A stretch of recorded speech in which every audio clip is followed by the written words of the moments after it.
वैज्ञानिकों ने चेतावनी दी है कि हिमालय में ग्लेशियरों के पिघलने से न केवल खतरनाक रूप से ग्लेशियर झीलों का स्तर बढ़ रहा है, बल्कि अन्य खतरों का भी कारण बन रहे हैं, जिन्हें मॉनिटर नहीं किया जा रहा है। नमस्कार, मैं हूं वैशाली ब्रह्मे और आप देख रहे हैं द कल्ट हिंट।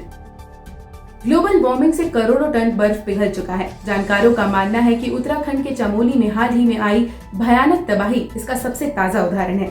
इस तरह के खतरों से हम कितने अनजान हैं।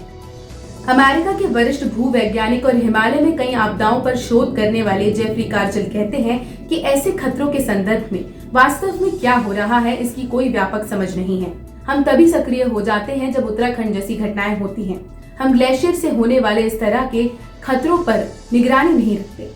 जानकारों का कहना है कि जब ग्लेशियर पिघलते या पतले हो जाते हैं तो ये ग्लेशियर खतरनाक हो जाते हैं। ये पहाड़ों से खड़ी दीवारों पर चिपक जाते हैं और कभी भी ढह सकते हैं।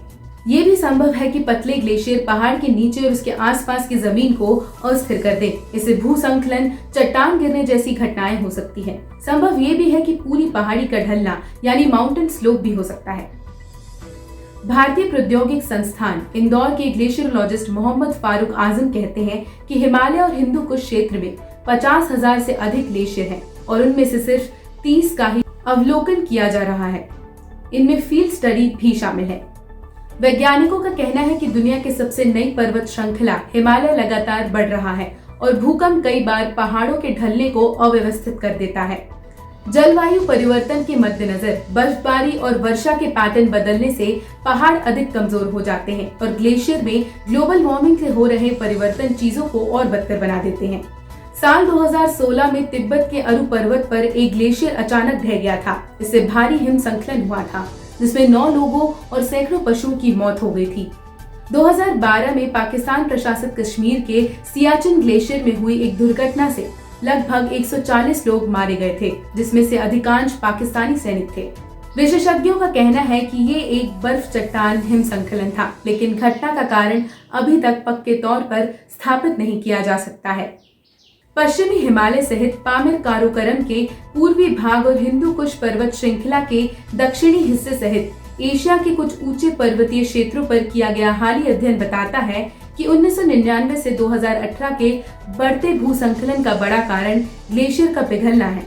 हिमालय के ग्लेशियरों पर अब तक सीमित अध्ययनों में सबसे अधिक फोकस उसके तेजी से पिघलने पर और उनके खतरनाक रूप से ग्लेशियर झीलों को भरने को लेकर किया गया है। लेकिन आलोचकों का कहना है कि ग्लेशियर झीलों ने सभी का ध्यान आकर्षित किया है, जबकि तेजी से पिघलने वाले ग्लेशियरों से जुड़े अन्य खतरों को अनदेखा किया गया है। भारत सरकार की जलवायु परिवर्तन पर राष्ट्रीय कार्य योजना के तहत 8 राष्ट्रीय मिशन है और उनमें से एक है हिमालय पारिस्थितिक तंत्र को बनाए रखने के लिए है। इसका काम है कि हिमालय पारिस्थितिक तंत्र के लिए ग्लेशियरों को समझने के लिए नए तरीकों को अपनाना और उसके मौजूदा स्वास्थ्य का आकलन करना। कुछ विशेषज्ञों का कहना है कि भारत और उसके पड़ोसियों के बीच तनाव, जो हिमालय यानी चीन और पाकिस्तान की सीमा को साझा करता है, वो एक बड़ी समस्या है। ये खबर आज यहीं तक। आपका बहुत बहुत शुक्रिया हमारी इस वीडियो को देखने के लिए। अगर आपके पास इस खबर से जुड़ी कोई भी जानकारी है और आप हमसे साझा करना चाहते हैं तो नीचे दिए गए कमेंट बॉक्स पर जरूर लिख दें और साथ ही हमारे फेसबुक पेज और यूट्यूब चैनल को फॉलो और सब्सक्राइब करना ना भूलें। धन्यवाद।